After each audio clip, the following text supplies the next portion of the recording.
उत्तर लेखन की समस्याएं हैं विद्यार्थियों को परीक्षा में आती हैं, तो उसका समाधान यूट्यूब चैनल के माध्यम से हम करें।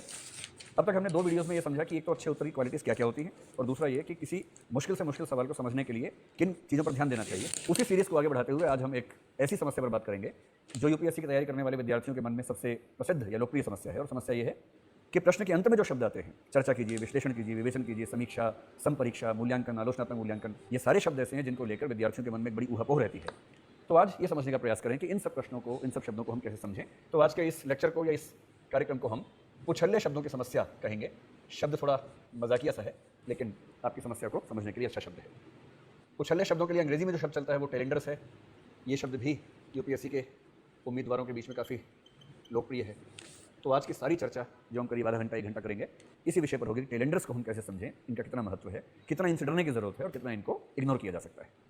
सबसे पहले मैं ये समझाना चाह रहा हूँ कि टेलेंडर्स को समझना कितना महत्वपूर्ण है, इसका महत्व क्या है। और मेरा पर्पस ये नहीं है कि मैं आपके मन में इनको लेकर एक खौफ बिठा दूँ, जो खौफ पहले से आपके मन में है उसको और बढ़ा दूँ। मेरा पर्पस ये है कि इसका खौफ कुछ कम करूँ। और कम करने के लिए पहले मैं आपको 2 एग्जाम्पल्स देके बात समझाता हूँ। यूपीएससी में एक वरिष्ठ परीक्षक, जिन्हें मैं व्यक्तिगत रूप से जानता हूँ, एक बार मैंने उनसे पूछा कि सर, जब आप उत्तर चेक करते हैं तो जो प्रश्न के पीछे शब्द लिखा होता है कि चर्चा करें या परीक्षण करें, निरीक्षण करें, आप कैसे इस बात को ध्यान से चेक करते हैं कि विद्यार्थी ने या उम्मीदवार ने ठीक वही उत्तर लिखा या नहीं लिखा? और अगर नहीं लिखा है तो आप कितना नुकसान पहुंचाते हैं उसको, अगर ठीक वही लिखा है तो उसको कितना फायदा पहुंचाते हैं, कैसे मैनेज करते हैं? उत्तर चेक करने की प्रक्रिया में यूपीएससी का जो पूरा पैनल है एग्जामिनर्स का, इस पर कैसे काम करता है?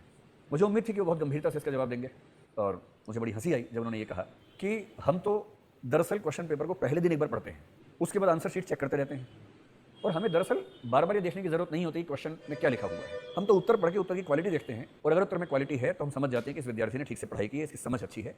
इसी बेस पर हम मूल्यांकन करते हैं। इसके अलावा हम बहुत माइन्यूट ऑब्जर्वेशन उत्तरों की नहीं करते। ये मेरे लिए थोड़ा सा चकित करने वाला उत्तर था, क्योंकि मैंने ऐसा सुना था कि परीक्षक बहुत बारीकी से एक एक शब्द की जाँच करते हैं। अगर परीक्षण लिखा है और आपने गलती से उसमें परीक्षण नहीं वर्णन कर दिया है तो वो आपको नुकसान पहुँचा सकते हैं। लेकिन उस परीक्षक से बात करने के बाद मुझे लगा कि शायद यूपीएससी के परीक्षक उतनी गंभीरता से इन शब्दों पर ध्यान नहीं देते जितनी गंभीरता से विद्यार्थी दे रहे हैं। लेकिन हो सकता है कि वो एक खास परीक्षक की राय हो सकता है कि बाकी परीक्षकों में से कुछ इस पर गंभीरता से ध्यान देते हैं। एक दूसरी बात, एक और परीक्षक से मेरी बात हुई तो मैंने उनसे पूछा, बल्कि परीक्षक क्या पेपर सेटर से बात हुई जो यूपीएससी में क्वेश्चन पेपर बनाया करते थे। मैंने उनसे पूछा, वो हमारे विभाग के अध्यक्ष रह चुके थे। तो मैंने कहा कि सर, जब प्रश्न बनाते हैं तो उसके प्रश्न के अंत में जो कुशल्ले होते हैं, यही सब परीक्षण, निरीक्षण, ये सब क्या सोच के लिखते हैं? क्या इसके पीछे बहुत गहरी योजना काम कर रही होती है? उन्होंने मुस्कुराते हुए कहा कि देखो, कभी कभी तो ऐसा होता है कि हमें खास एंगल से चाहते हैं कि प्रश्न पर जवाब मिले। कई बार हम इसलिए भी ऐसा करते हैं क्योंकि एक ही शब्द लिखते लिखते रिपीटेशन बार बार होने लगती है। अगर हर प्रश्न के अंत में लिखें, इस पर विचार कीजिए, तो ऐसा लगने लगता है कि हमारे पास नए प्रश्न सोचने की कुव्वत नहीं है। अपनी क्षमताएं दिखाने के लिए भी ज़रूरी होता है कि हम नए नए शब्दों का प्रयोग करें। तो कहीं हम लिखते हैं निरीक्षण कीजिए, कहीं लिखते हैं परीक्षण कीजिए, कहीं मूल्यांकन कीजिए, कहीं चर्चा कीजिए। तो मैंने उनसे पूछा, तो क्या आप इसको लेकर बहुत सीरियस नहीं होते हैं? उन्होंने कहा कि ऐसा तो नहीं कि सीरियस नहीं होते हैं, लेकिन हाँ, इतना सीरियस नहीं होते हैं कि इन शब्दों पर ही सारी आत्मा का बोझ टिका हुआ है प्रश्न का। ऐसा हम नहीं मानते हैं। हम तो विद्यार्थी के उत्तर का अनुमान करके समझते हैं कि दरअसल उसका लेवल ऑफ अंडरस्टैंडिंग कैसा है अपने विषय को लेकर। फिर भी हमें ये मान के चलना चाहिए कि इन शब्दों का सही अर्थ पता होना ज़रूरी है। हो सकता है कि आपको एक ऐसा प्रश्न पत्र मिले जिसमें इन शब्दों के अंतर से प्रश्नों की गहराई में, प्रश्नों की समझ में अंतर पड़ जाए। ये भी हो सकता है कि आपको ऐसा परीक्षक मिले जो परीक्षक इन बातों को लेकर थोड़ा सीरियस रहता हो। जहाँ तक यूपीएससी की बात है तो मैं इस डिस्कशन से पहले मैंने 2016 के सारे प्रश्न पत्रों को ध्यान से पढ़ा, जीएससी प्रश्न पत्रों को, एक एक शब्द पर गौर किया। और मुझे कई बार बड़ी हंसी आती है यूपीएससी की अप्रोच को लेकर कि ये शब्द अगर सच में बहुत महत्वपूर्ण होते तो ऐसा क्यों होता? जैसे आप एग्जाम्पल देखिए, 2016 में प्रश्न पत्र 3 में प्रश्न 7 और प्रश्न 8 साथ ही प्रश्न हैं। मैं जिस भी प्रश्न का जिक्र करूंगा वर्ष का नाम भी बताऊंगा, पेपर का नंबर भी, क्वेश्चन नंबर भी, ताकि आप खुद भी चेक कर सकें। तो 2016 में पेपर 3 क्वेश्चन 7 में अंग्रेजी में शब्द है डिस्क्राइब, हिंदी में शब्द है वर्णन, जो कि ठीक है। लेकिन उसका अगला प्रश्न उसी पेपर में अगला प्रश्न है जिसमें अंग्रेजी में शब्द है डिस्कस और हिंदी में शब्द है वर्णन। यानी यूपीएससी में अंग्रेजी में डिस्क्राइब है तो भी हिंदी में वर्णन हो सकता है, अंग्रेजी में डिस्कस है तो भी हिंदी में वर्णन हो सकता है। और मजे की बात, इसी पेपर में जब केवल कुछ प्रश्न आगे बढ़ते हैं तो क्वेश्चन नंबर 12 में फिर से डिस्कस शब्द है, लेकिन वहाँ हिंदी में इसके लिए शब्द है चर्चा। कहने का भाव ये है कि इन शब्दों को हम ठीक से समझें, लेकिन इनके खौफ में मत आइए। इनके खौफ में आए बिना भी आप काम चला पाएंगे। और एक मोटा मोटा अगर दृष्टिकोण आपका स्पष्ट हो जाता है इन शब्दों को लेकर, तो निस्संदेह आप परीक्षा में बेहतर परफॉर्म करेंगे। तो हम समझते हैं कि ऐसे कौन कौन से शब्द हैं, अंग्रेजी में कौन सा शब्द है, हिंदी में कौन सा शब्द है, और कैसे हम दोनों को आपस में मिलाकर समझ सकते हैं। और एक एग्जाम्पल लेकर समझेंगे कि इस प्रश्न में दरअसल डिमांड किस चीज़ की है। मेरे ख्याल से अगर हम टेलेंडर्स को कुछ वर्गों में बांटें तो ऐसे वर्गों की संख्या लगभग 8 या 9 हो सकती है। और एक एक वर्ग में हो सकता है कि हम कहीं सिर्फ एक शब्द को लें, और कहीं कहीं ये भी हो सकता है कि हम एक ही वर्ग में 3, 4, 5 या 6 शब्दों को लें। कुछ वर्ग अपने आप में काफ़ी नज़दीकी किस्म के हैं, जबकि कुछ वर्गों में एक दूसरे से काफ़ी अंतराल है। तो हम एक एक करके वर्ग लेते हैं, समझते हैं उसमें कौन कौन से शब्द आएंगे और उस शब्द वाले प्रश्नों में आपसे क्या अपेक्षा है, इस बात को मैं आपके सामने डिफाइन करूंगा।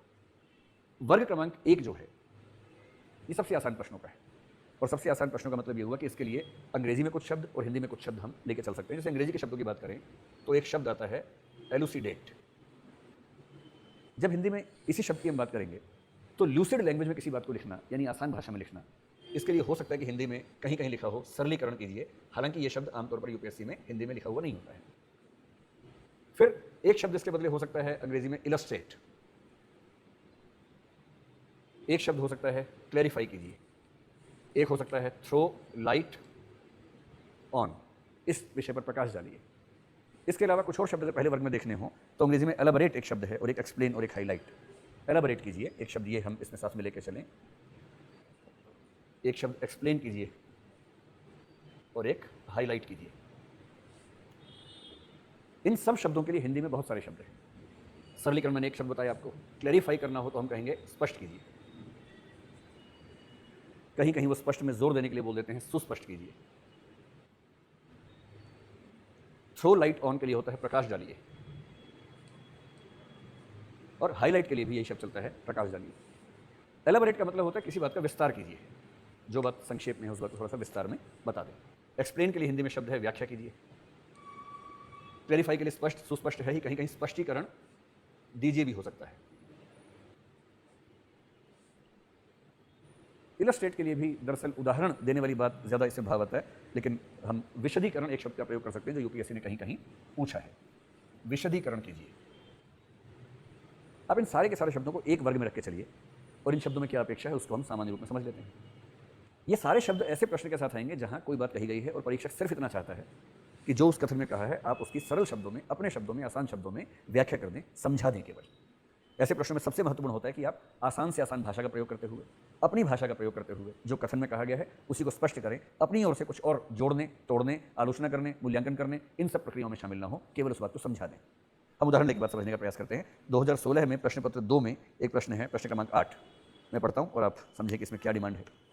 प्रश्न है अर्ध न्यायिक निकाय से क्या तात्पर्य है, what is quasi judicial body, ठोस उदाहरणों की सहायता से स्पष्ट कीजिए, explain with the help of concrete examples. अब ये एक आसान प्रश्न है।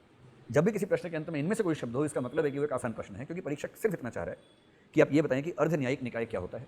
अपने शब्दों में आप समझा दीजिए कि अर्ध न्यायिक निकाय वो है जो पूरी तरह से न्यायपीठ की भूमिका में नहीं है, किंतु जिसके कार्यों में कुछ कार्य ऐसा है जो न्यायिक प्रकृति का है। और फिर क्या लिखा है, ठोस उदाहरणों की मदद से स्पष्ट कीजिए। कोई कंफ्यूजन ना रहे परीक्षक को, उस कंफ्यूजन को दूर करने के लिए एग्जाम्पल देकर बताइए कि ये वाला जो निकाय है ये अर्ध न्यायिक निकाय है, पर ये वाला निकाय अर्ध न्यायिक नहीं है क्योंकि ये न्यायिक निकाय है।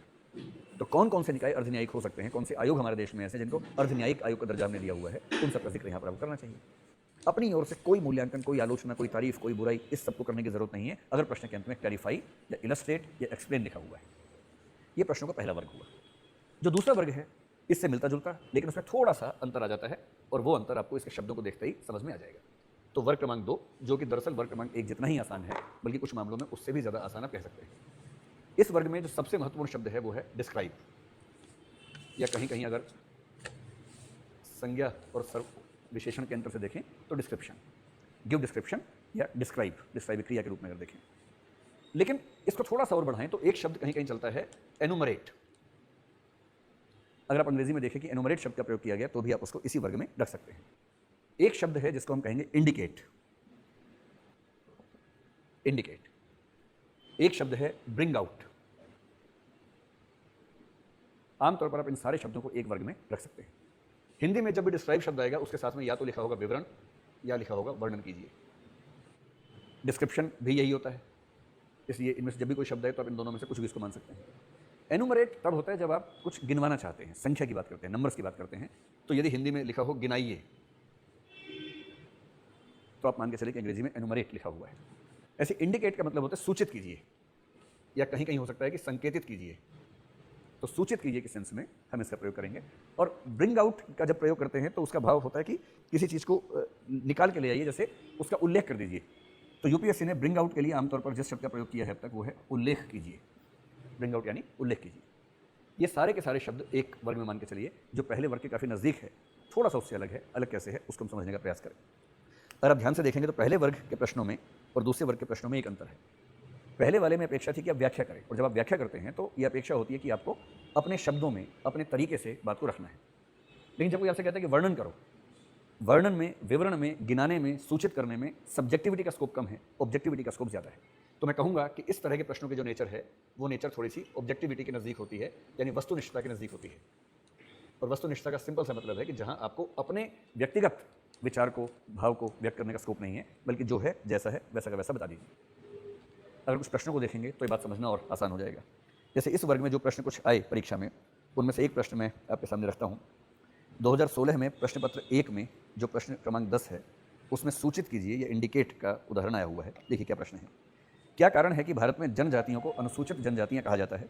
भारत के संविधान में प्रतिष्ठापित उनके उत्थान के लिए प्रमुख प्रावधानों को सूचित कीजिए। सरल भाषा में कहें कि भारत में जनजातियों को अनुसूचित जनजातियाँ क्यों कहा जाता है, और भारतीय संविधान के उन प्रावधानों को सूचित कीजिए जो अनुसूचित जनजातियों के फायदे के लिए बनाए गए हैं। अब यहाँ की लिस्ट बनाने की ज़रूरत है। आप बताएंगे कि भारतीय संविधान में ये सारे अनुच्छेद हैं या ये सारे प्रावधान हैं जो अनुसूचित जनजातियों को फायदा पहुंचाने के उद्देश्य से तैयार किए गए हैं, और इसमें आपको व्याख्या नहीं करनी है, इसमें आपको गिनवाना है कि प्रावधान नंबर 1 ये है, प्रावधान नंबर 2 ये है, 3 ये, 4 ये, 5 ये। और यदि आपने गिनती पूरी करवा दी, जितने प्रावधान है सबका जिक्र कर दिया, तो आपका उत्तर बहुत अच्छा माना जाएगा। इसमें आपको अपने मन से कुछ कहने का स्कोप नहीं मिलेगा। ऐसे ही एक दूसरा प्रश्न अगर देखना हो तो 2016 में ही पेपर 3 में जो क्वेश्चन नंबर 7 है वो देख सकते हैं। वो प्रश्न है, जल उपयोग दक्षता यानी कि वाटर यूज एफिशिएंसी से आप क्या समझते हैं? जल उपयोग दक्षता को बढ़ाने में सूक्ष्म सिंचाई की भूमिका का वर्णन कीजिए, डिस्क्राइब कीजिए। अब जल उपयोग की दक्षता क्या है, आप थोड़ा सा बता दीजिए। और जब कोई आपसे पूछे कि आप क्या समझते हैं, तो इसका मतलब वहाँ व्याख्या करने का स्कोप है। लेकिन जो प्रश्न का दूसरा हिस्सा है वो ये कह रहा है कि जल उपयोग दक्षता को बढ़ाने में सूक्ष्म सिंचाई की भूमिका का वर्णन कीजिए। अब सूक्ष्म सिंचाई से जल उपयोग दक्षता कैसे बढ़ती है, कितनी बढ़ती है, इस बात को एकदम ऑब्जेक्टिव तरीके से, पिन पॉइंटेड तरीके से आपको लिखना है। आप लिखेंगे सूक्ष्म सिंचाई से जल उपयोग दक्षता इस तरीके से बढ़ती है, 1 2 3 4 5, जो भी बिंदु आपको समझ में आते हैं उदाहरणों के साथ उनका जिक्र कर दें। वर्णन में मतलब पूरी बात का सार जो है वो ये है कि वर्णन या विवरण में अपनी तरफ से इनोवेटिव या बहुत क्रिएटिव होने का स्कोप नहीं है, ज़्यादा मात्रा वस्तुनिष्ठ होने की होगी। जबकि व्याख्या करने में, एक्सप्लेन करने में इस बात का स्कोप हमेशा रहेगा कि आप थोड़ा सा क्रिएटिव होने का प्रयास करें। ये था वर्ग क्रमांक 2। अब देखते हैं कि वर्ग क्रमांक 3 के प्रश्नों में क्या डिमांड है। लेकिन 3 के प्रश्नों पर आने से पहले मैं आपसे एक वर्ग पर बात करता हूं, जिसको हम एक वर्ग मान सकते हैं, लेकिन वो वर्ग आमतौर पर यूपीएससी में एज इट इज़ नहीं आता है, लेकिन वो आता है एक दूसरे तरीके से। तो सबसे पहले समझें कि वर्ग क्रमांक 3 हम जिसको लेकर चल रहे हैं, उसमें अंग्रेजी में एक ही शब्द आता है, क्रिटिसाइज। मैं पूरा वर्ग इसको मान के चल रहा हूं, क्रिटिसाइज। क्रिटिसाइज के लिए हिंदी में एक शब्द आता है, आलोचना कीजिए। दूसरा शब्द कहीं कहीं आता है, समीक्षा कीजिए। और तीसरा शब्द कहीं कहीं आता है, समालोचना कीजिए। मैं आपको स्पष्ट कर रहा हूं, आलोचना, समीक्षा, समालोचना, इन 3 शब्दों को आप चाहे कितना भी अलग मान लीजिए, ये तीनों शब्द अंग्रेजी में एक ही शब्द के अनुवाद हैं, और वह है क्रिटिसाइज। जब भी आप अंग्रेजी में क्रिटिसाइज पढ़ेंगे तभी आप इनका प्रयोग देखेंगे। मजे की बात है कि यूपीएससी में आजकल ऐसे प्रश्न कम हैं जिसके अंत में लिखा हो क्रिटिसाइज या आलोचना कीजिए। ऐसे प्रश्न आया करते थे, जीएस में आजकल कम है, साहित्य में ऐसे प्रश्न आते हैं, दर्शन में कभी कभी ऐसे प्रश्न आते रहे हैं, और विषयों में भी आते ही होंगे। असल में क्या हुआ कि क्रिटिसाइज शब्द का अर्थ धीरे धीरे एक नेगेटिव कनोटेशन में चला गया है। अगर आप किसी से कहें कि भाई वो तुम्हारी आलोचना कर रहा था, तो इसका मतलब सामने वाला क्या लेगा? क्या वो ये लेगा कि वो आपकी बारे में अच्छी अच्छी बातें कर रहा था या बुरी बातें कर रहा था? तो बुरी बातें कर रहा था। आलोचना शब्द का जो व्यावहारिक अर्थ आजकल चलता है वो निंदा के अर्थ में चलता है। ठीक ऐसे ही अगर आपसे कोई कहे कि वो तुम्हें क्रिटिसाइज कर रहा था, तो भी आप ये समझेंगे कि वो तुम्हारी निंदा कर रहा है। पर ध्यान रखना, ये दोनों शब्द प्रचलित अर्थ में इस तरह से हैं, इनका सही अर्थ ये नहीं होता। क्रिटिसाइज का मतलब है क्रिटिकली किसी चीज़ को देखने की क्षमता अपने अंदर लेके आना, और क्रिटिकली देखने का मतलब है कि भावनाओं में बह के अंध समर्थन या अंध विरोध नहीं करना है। जैसे आप देखेंगे आजकल का जो माहौल है, कुछ लोग ऐसे हैं जो वर्तमान सरकार के हर कदम का समर्थन ही करते हैं, क्योंकि उनको भरोसा है कि जो प्रधानमंत्री हैं वो गलत नहीं कर सकते या उनकी सरकार कुछ गलत नहीं कर सकती। कुछ लोग ऐसे हैं जो सरकार के हर कदम का विरोध ही करते हैं, क्योंकि उनको गहरा विश्वास है कि ये जो सरकार है ये सही काम कर ही नहीं सकती है। ये दोनों व्यक्ति क्रिटिकली नहीं देख रहे हैं। जो क्रिटिकली देखेगा वो भावनाओं में बह के एक तरफा तरीके से नहीं देखेगा। क्रिटिकल तरीके से देखने का मतलब है एकदम रेशे उधेड़ के, बहुत बारीक निगाह के साथ एक एक पक्ष को अलग अलग करते हुए, माइन्यूट एनालिसिस करते हुए पक्ष की बातों को, विपक्ष की बातों को आमने सामने रखना, और तब कुल मिला के देखना कि दरअसल ये चीज़ अच्छी है या बुरी है। ये संयोग की बात है, क्रिटिसाइज शब्द का अर्थ धीरे धीरे लोक चर्चाओं में एक नेगेटिव कनोटेशन या नकारात्मक भावार्थ के साथ जुड़ गया है। इसलिए आजकल यूपीएससी के लोग भी, बाकी परीक्षक भी आलोचना शब्द की जगह समीक्षा का प्रयोग करते हैं, समालोचना का प्रयोग करते हैं, जबकि इन तीनों शब्दों में कोई अंतर नहीं है। अगर आप संधि विच्छेद के स्तर पर जाएंगे तो आलोचना जिस लुच धातु से बना है, समीक्षा जिस ईक्षण की प्रक्रिया से बना है, और समालोचना तो आलोचना में ही सम्यक शुरू में जोड़ने से बनता है। तीनों का शाब्दिक अर्थ है किसी विषय को सम्यक रूप से देखना, टटोलना। अंग्रेजी में क्रिटिसाइज का मतलब यही होता है कि सम्यक रूप से देखें। अगर कभी कोई ऐसा विषय आता है जिसमें लिखा है आलोचना कीजिए, तो कायदे से आपको इसमें करना यह है कि उस विषय के गुण भी देखने हैं, उस विषय के दोष भी देखने हैं, अच्छाइयाँ भी देखनी है, बुराइयाँ भी देखनी है। हाँ, आप ये कर सकते हैं सुविधा के लिए कि अगर आलोचना शब्द है तो आप गुणों को थोड़ा सा कम 30% के आसपास देख लें, दोषों को 70% के आसपास देख लें, लेकिन कोशिश ये कीजिए कि एक तरफा होने से बचें और गुण और दोष दोनों को एक साथ लेके आना आपकी चिंतन प्रक्रिया का हिस्सा बने। अब आलोचना, समालोचना, समीक्षा, अगर इसमें तीसरा वर्ग मान लो, तो मैं इसमें एक बात और जोड़ना चाह रहा हूँ कि आमतौर पर इस शब्द का प्रयोग अब प्रश्न की डिमांड के रूप में होने के बजाय उसके विशेषण के रूप में होने लग गया है। जैसे क्रिटिसाइज की जगह वो कहते हैं क्रिटिकल, कि आप क्रिटिकल होकर इस प्रश्न पर विचार करें, और क्रिटिकल के साथ में जोड़ देते हैं बहुत सारे शब्द। कहीं कहीं बोलते हैं क्रिटिकल इवैल्यूएशन, यानी आलोचनात्मक मूल्यांकन या समालोचनात्मक मूल्यांकन। कहीं कहीं बोलते हैं क्रिटिकली एग्जामिन, यानी आलोचनात्मक निरीक्षण कीजिए। कहीं कहीं तो बोलते हैं क्रिटिकली कमेंट कीजिए, आलोचनात्मक टिप्पणी कीजिए। जो मैं कहना चाह रहा हूँ वो ये कि आलोचना शब्द आजकल स्वतंत्र उछल्ले शब्द के रूप में नहीं आता है, बहुत कम आता है। आमतौर पर पुछल्ले के विशेषण के रूप में, एडजेक्टिव के रूप में ज़्यादा आता है। तो किसी भी प्रक्रिया से पहले लगाते हैं आलोचनात्मक तरीके से ये प्रक्रिया पूरी करनी है। आलोचनात्मक शब्द समझ में आने के बाद हमें चौथा वर्ग अपने आप अच्छे समझ में आ जाता है, क्योंकि वो इसके बहुत नज़दीक है, और वो शब्द है वर्ग क्रमांक 4, जो यूपीएससी का सबसे प्रसिद्ध वर्ग है, उसको बोलते हैं मूल्यांकन। अब मैं आपको एक बात यह समझाना चाह रहा हूँ, और वो ये है कि मूल्यांकन हमेशा आलोचनात्मक ही होता है, उसके बिना हो ही नहीं सकता है। और यदि कोई उसके बिना कर रहा है तो वो निरर्थक बात है, मीनिंगलेस बात है। आलोचनात्मक हुए बिना मूल्यांकन हो ही नहीं सकता है। कैसे? मूल्यांकन के वर्ग में एक ही शब्द है मूल्यांकन, बस। कहीं कहीं एक शब्द आता है रेट, रेट कीजिए, और जब रेट कीजिए, रेट के लिए हिंदी में शब्द आता है मूल्य निर्धारण कीजिए। इन दोनों को हम लगभग एक जैसा मान सकते हैं, इनमें कोई खास अंतर नहीं है। इस प्रश्न में क्या डिमांड है आपसे? जैसे आलोचना वाले में डिमांड ये थी इसका पक्ष विपक्ष। जैसे यदि कोई आपसे पूछे कि क्या भारत में संसदीय शासन की बजाय राष्ट्रपति शासन पद्धति लागू कर देनी चाहिए, तो आपको राष्ट्रपति शासन पद्धति लागू करने के पक्ष में कुछ तर्क, विपक्ष में कुछ तर्क ये देने हैं। ये आलोचना है, समालोचना है। अब सवाल है मूल्यांकन। मूल्यांकन हमेशा किसी एक विचार या एक वस्तु के बारे में होगा, और मूल्यांकन का सरल सा मतलब है कि इसके मूल्य का अंकन कीजिए, इसकी वैल्यू बताइए। और वैल्यू का मतलब महत्व भी है। अगर आप किसी का महत्व बता रहे हैं तो भी वो एक तरह से वैल्यू है। जैसे मैं कई बार विद्यार्थी से बात करता हूँ कि मान लीजिए ये पेन मुझे बेचना है, और मैं आपसे कहूँ कि भाई मुझे पेन बेचना, मुझे कुछ पैसे की ज़रूरत है, तो आप बताइए कि ये पेन कितने का लेंगे। तो इसका एक ही तरीका है, आप इस पेन की जो खूबियाँ हैं उन्हें नोट करेंगे, इस पेन की जो कमज़ोरियाँ हैं उन्हें नोट कर लेंगे, उन्हें आपस में टटोलेंगे, तौलेंगे, और उसके बाद कुल मिलाकर जो निष्कर्ष निकलेगा आप उतनी उसकी वैल्यू तय कर लेंगे कि इसका इतना मूल्य बनता है मेरे हिसाब से। जैसे मैं कहूँ कि ये नया पेन 50 रुपये का है, और इसको लिए हुए अभी 4 दिन हुए हैं, इसकी एवरेज लाइफ 10 दिन की है। अब आप कितने का लेंगे? तो आप कहेंगे कि देखो 4 दिन खत्म हो गया है, 10 में से 40% खत्म हो गया, तो 50 में से 20 रुपये तो वैसे ही खत्म हो गया, बचा 30 रुपये का। फिर आपने इसको यूज़ किया हुआ है, तो यूज़ करने के बाद इसमें नयापन तो है नहीं, सेकंड हैंड माल सेकंड हैंड ही होता है, तो मैं इसकी वजह से 10 रुपये और कम करता हूँ, और इसलिए मैं इसको 20 रुपये का लूँगा। मेरे हिसाब से इसके मूल्य का अंकन जो हुआ वो 20 रुपये हुआ। अब ऐसा हो सकता है कि मुझे सहमति बने ना बने, लेकिन ये बात सही है कि मूल्यांकन की ये प्रक्रिया अपने आप में ठीक है। जब भी कोई आपसे कहे मूल्यांकन करो, मूल्यांकन का हमेशा ध्यान रखना है। इसका मतलब है पहले आप बताइए उसमें क्या क्या गुण हैं, फिर बताइए उसके क्या क्या दोष हैं। गुण की सेंस में आप उसका महत्व भी बता सकते हैं, उसका क्या क्या महत्व है, और दोष का मतलब उसकी कहाँ कहाँ उपयोगिता नहीं है। और फिर इन दोनों को तौलने के बाद कुल मिलाकर जो समग्र निष्कर्ष निकलता है उससे आप बताएंगे कि इसका मूल्य दरअसल ये है। जब भी किसी प्रश्न में मूल्यांकन आपसे पूछा जाए उसको इसी प्रक्रिया में लेकर आइए। अब यहाँ पे बात समझ पा रहे होंगे कि जब आपने मूल्यांकन किया तो मूल्यांकन में आपको गुण और दोष का विवेचन करना ही पड़ा, और गुण और दोष के विवेचन को ही मैंने क्या कहा था? आलोचनात्मक या आलोचना कहा था। इसलिए आजकल यूपीएससी जितने प्रश्न पूछती है मूल्यांकन वाले, लगभग उन सभी में शुरू में लगा होता है आलोचनात्मक। और मैं आपको फिर स्पष्ट कर रहा हूँ, आलोचनात्मक मूल्यांकन लिखा हो चाहे मूल्यांकन लिखा हो, दोनों का मतलब एक ही है, और वो है आलोचनात्मक मूल्यांकन। क्योंकि बिना आलोचनात्मक प्रक्रिया, बिना गुण दोष विवेचन के आप किसी वस्तु का, किसी व्यक्ति का, उसके महत्व का मूल्यांकन कर ही नहीं सकते। इसलिए चाहे मूल्यांकन लिखा हो, चाहे आलोचनात्मक मूल्यांकन लिखा हो, चाहे समालोचनात्मक मूल्यांकन लिखा हो, इन सब का प्रोसेस एक ही है।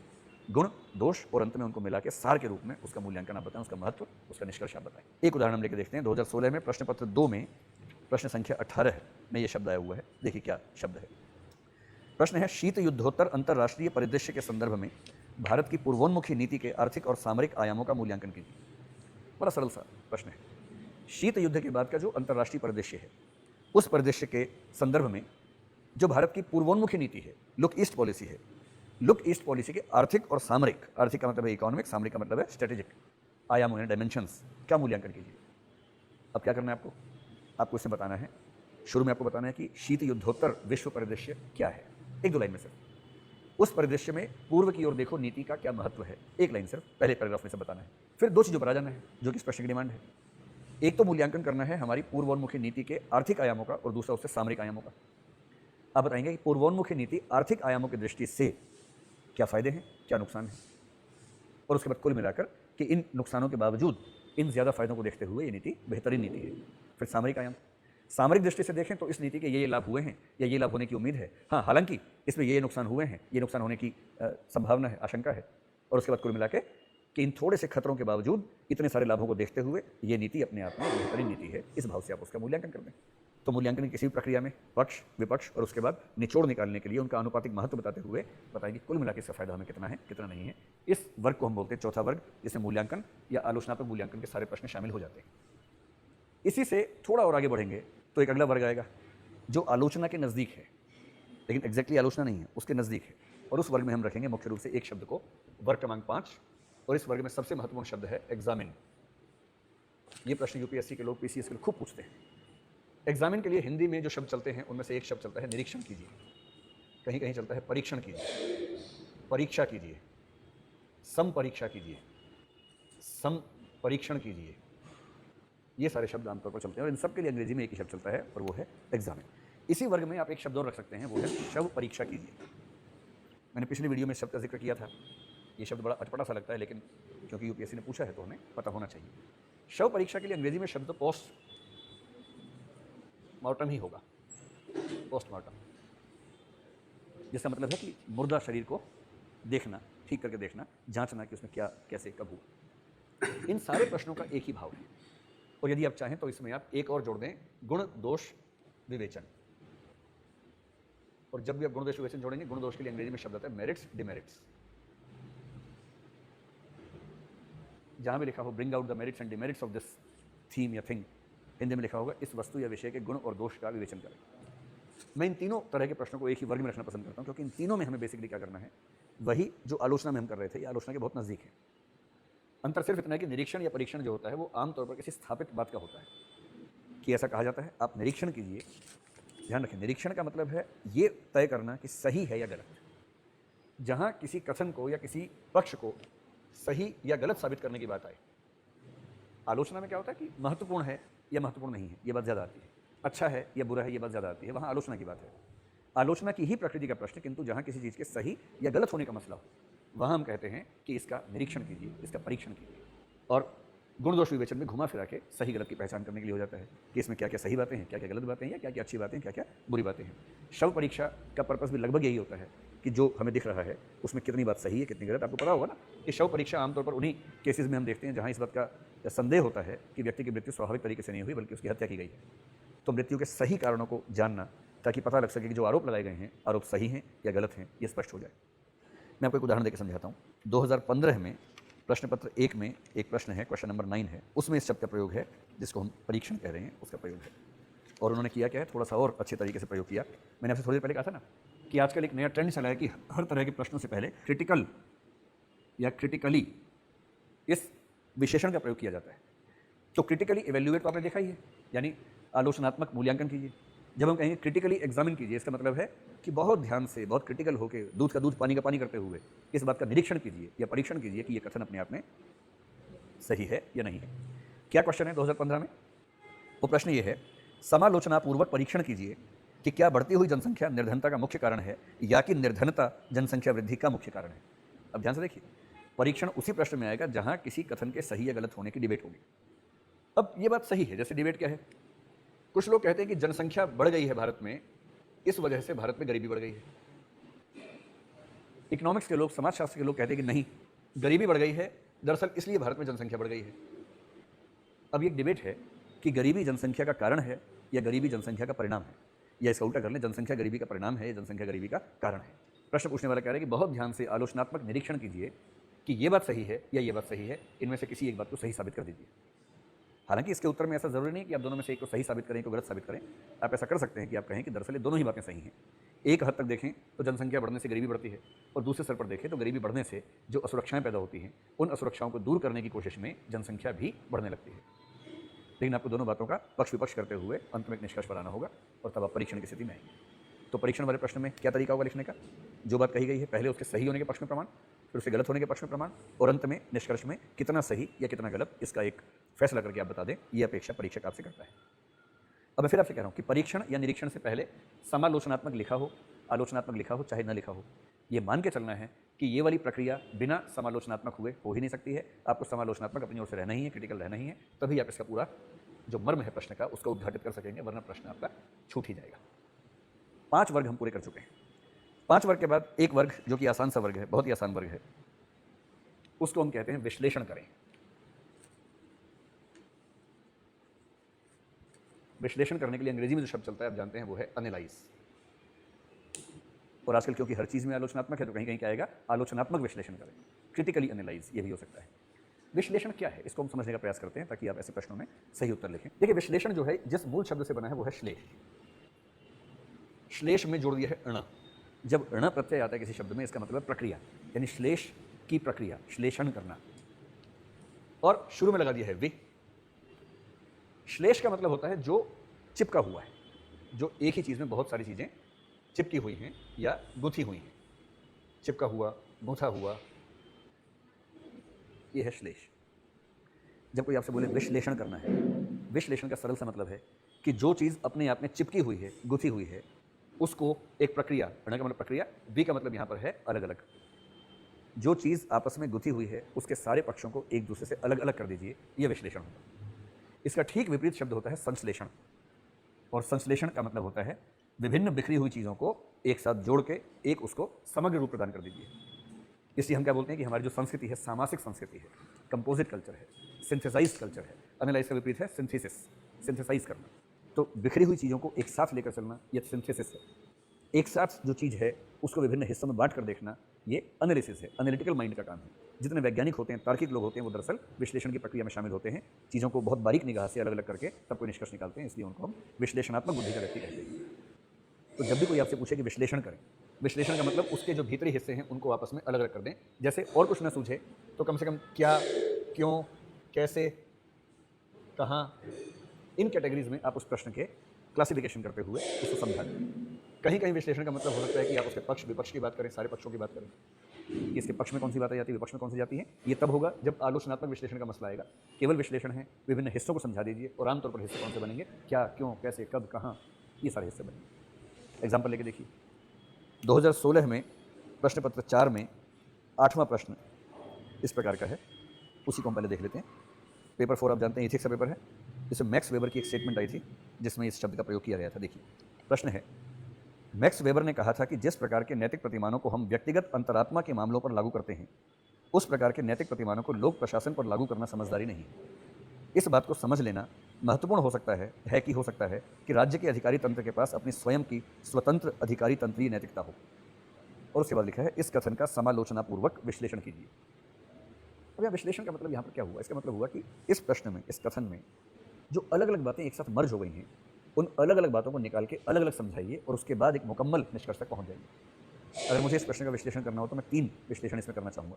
सबसे पहले इसमें क्या लिखा है, मैक्स वेबर ने कहा था कि जिस प्रकार के नैतिक प्रतिमानों को हम व्यक्तिगत अंतरात्मा के मामलों पर लागू करते हैं, उस प्रकार के नैतिक प्रतिमानों को लोक प्रशासन पर लागू करना समझदारी नहीं है। तो सबसे पहले मैं समझाऊंगा कि व्यक्तिगत अंतरात्मा और लोक प्रशासन की नैतिकता के बीच में क्या अंतराल हो सकता है, ये क्यों अलग है, ये क्यों अलग है, और दोनों में क्या क्या अंतर है।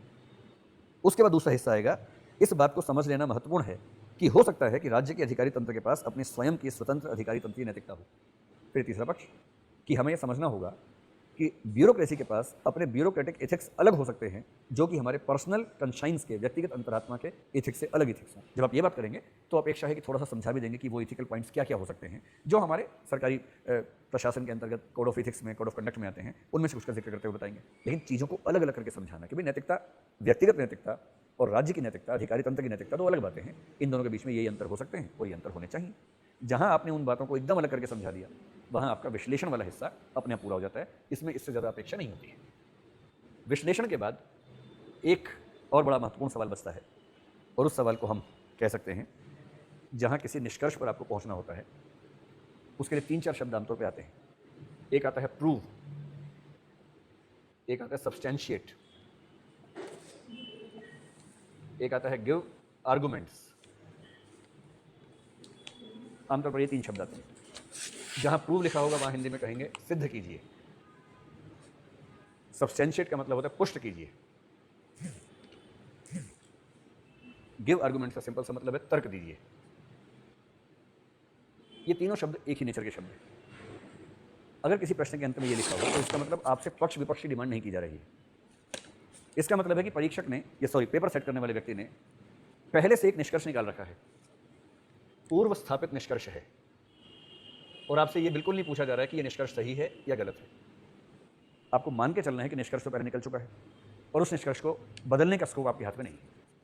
आपको सिर्फ ये बताना है कि इस निष्कर्ष को सही साबित करने के लिए क्या क्या तर्क हो सकते हैं, आप कौन से तथ्यों से, उदाहरणों से, तर्कों से अपनी बात को स्थापित कर सकते हैं।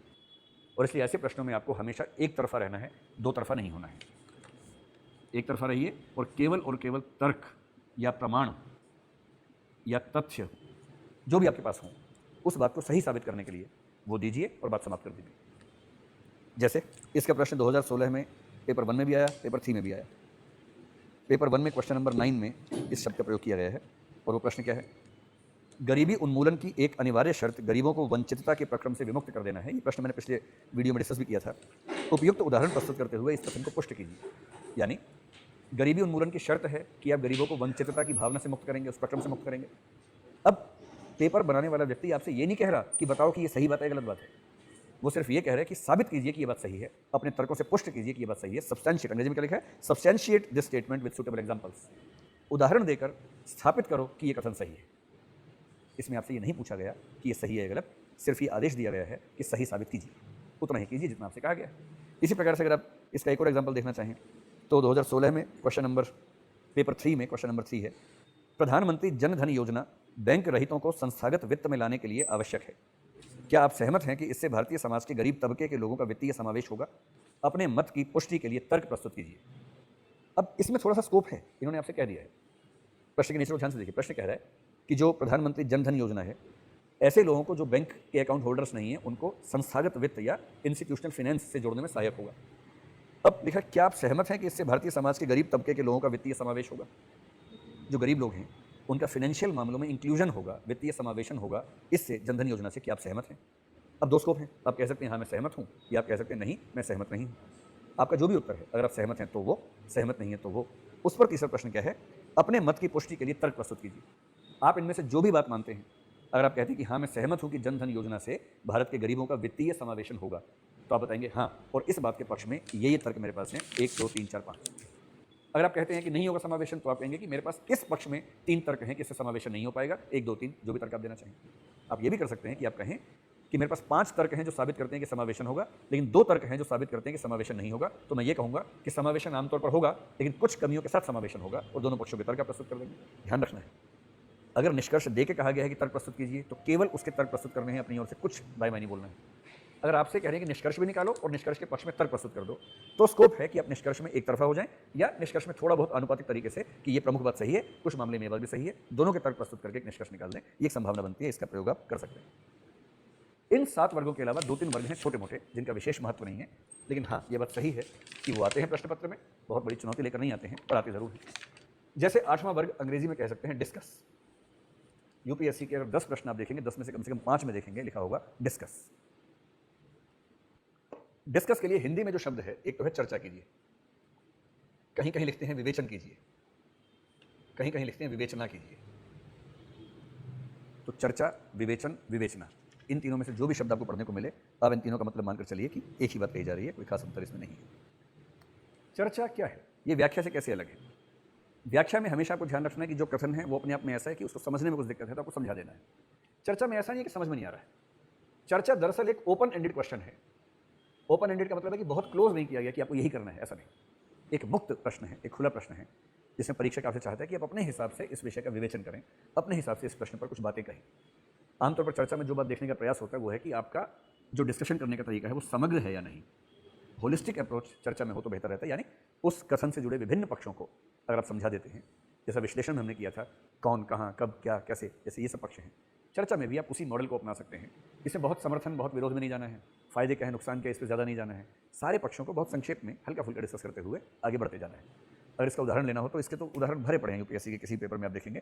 जैसे 2016 का पेपर 1 ही अगर हम देखें, पेपर 1 में प्रश्न संख्या 2 जो है, विजयनगर नरेश कृष्णदेव राय न केवल स्वयं एक कुशल विद्वान थे अपितु विद्या एवं साहित्य के महान संरक्षक भी थे। विवेचना कीजिए। कुछ खास बात नहीं, यहाँ पर 2 बातें स्पष्ट कर देनी है कि कृष्णदेव राय खुद एक विद्वान थे, उसके बारे में उनकी 2-4 ऐसे तथ्य बता दीजिए जो उनकी विद्वता को साबित करते हैं। और उसके बाद चर्चा का दूसरा हिस्सा कि वो केवल खुद एक विद्वान नहीं थे बल्कि वो दूसरी कलाओं और विद्वताओं का संरक्षण भी करते थे। तो उनके संरक्षण में जिन कलाओं का विकास हुआ, जिन विद्वताओं का विकास हुआ, उनमें से कुछ का उदाहरण देते हुए बात रखिए। चर्चा पूरी हो गई। किसी को विवेचना कहते हैं, कहीं कहीं विवेचना के लिए चर्चा शब्द का प्रयोग कर देते हैं। जैसे 2015 का प्रश्न पत्र 2 मेरे सामने है, उस प्रश्न पत्र 2 में प्रश्न संख्या 18 जो है उसमें चर्चा शब्द का प्रयोग हुआ। प्रश्न क्या है? संयुक्त राष्ट्र सुरक्षा परिषद में स्थायी सीट की खोज में भारत के समक्ष आने वाली बाधाओं पर चर्चा कीजिए, डिस्कस कीजिए। हम स्थायी सीट चाहते हैं सुरक्षा परिषद में, हमें नहीं मिल पा रही है, तो कौन कौन सी बाधाएं हैं उस पर चर्चा कीजिए। आप बताइए कि हमारे सामने कई बाधाएं हैं, पहली बाधा ये है, दूसरी बाधा ये है, तीसरी ये है। जितनी बाधाएं आपने सुनी हैं, पढ़ी हैं अब तक, उन सारी बाधाओं को एक साथ व्यापक रूप से लिख दें, इतनी ही अपेक्षा आपसे की जाती है। इसके अलावा एक वर्ग की बात करें तो वो वर्ग है टिप्पणी कीजिए। टिप्पणी और चर्चा दरअसल लगभग एक जैसी चीज़ है, उसमें बहुत अंतर नहीं होता है, लेकिन फिर भी टिप्पणी के लिए अंग्रेजी में शब्द है कमेंट, हिंदी में शब्द है टिप्पणी। टिप्पणी का मतलब होता है जैसे हम कमेंट करते हैं किसी के बारे में, कोई भी चीज़ है, आप कहते हैं ना कि उसने कमेंट किया है, कमेंट मत करो मेरे ऊपर। कमेंट में जनरली तारीफ या बुराई का भाव शामिल होता है, पर यह हमेशा ज़रूरी नहीं होता है। कभी कभी ऐसा हो सकता है कि कोई कथन ऐसा हो जो समझ में ना रहा हो, तब कोई आपसे कहे कि इस पर कमेंट करो। तो कमेंट यानी कमेंट्री जो होती है, आप क्रिकेट का मैच देखते हैं उसमें कमेंट्री भी आती रहती है। कमेंट्री में 2 पक्ष शामिल होते हैं। कमेंट्री का पहला काम होता है उस बात की सरल शब्दों में व्याख्या कर देना, और दूसरा उसका थोड़ा सा मूल्यांकन या गुण दोष विवेचन कर देना। जैसे कमेंट्री में क्या सुनते हैं कि एक कमेंटेटर ये कह रहा है कि बॉलर ने राउंड द विकेट बॉल की, बहुत लंबा रनअप लिया, लेकिन जो बॉल थी वो शॉर्ट लेंथ की बॉल थी। बैट्समैन ने बहुत कम समय में सही मूल्यांकन करते हुए बॉल का मिड ऑन के ऊपर से एक शॉट खेला, और वो शॉट ऐसा खेला कि बॉल बाउंड्री के पार चली गई। ये तो व्याख्या हो गई कि उसने बताया कि बॉलर ने यहाँ से बॉलिंग की, इतना रनअप लिया, इतनी स्पीड से बॉल की, उसका टप्पा यहाँ पर पड़ा, बैट्समैन ने बैक फुट पे जाके या फ्रंट फुट पे आके बैट का मुंह खोल दिया, लेग साइड में खोला, मिड ऑन के ऊपर से गया, काफ़ी ऊंचा गया, वहाँ फील्डर था या नहीं था, नहीं था, बाउंड्री हो गई, था तो भी बाउंड्री हो गई, 6 हो गया। ये तो वर्णन हुआ, व्याख्या जैसा हुआ। लेकिन एक अच्छा कमेंटेटर केवल इतना कमेंट नहीं करता, वो साथ में ये भी बताता है कि ये जो शॉट खेला गया ये अच्छा था या बुरा था, जो बॉलर ने बॉलिंग की, बॉलिंग जिस स्टाइल से की, वो बॉलिंग अच्छी थी या बुरी थी, कमजोर थी, कैसी थी। और जब वो अपने तकनीकी शब्दों का प्रयोग करके उसका मूल्यांकन भी साथ में करता है तो हम कहते हैं कि अब जाके कमेंट्री पूरी हुई।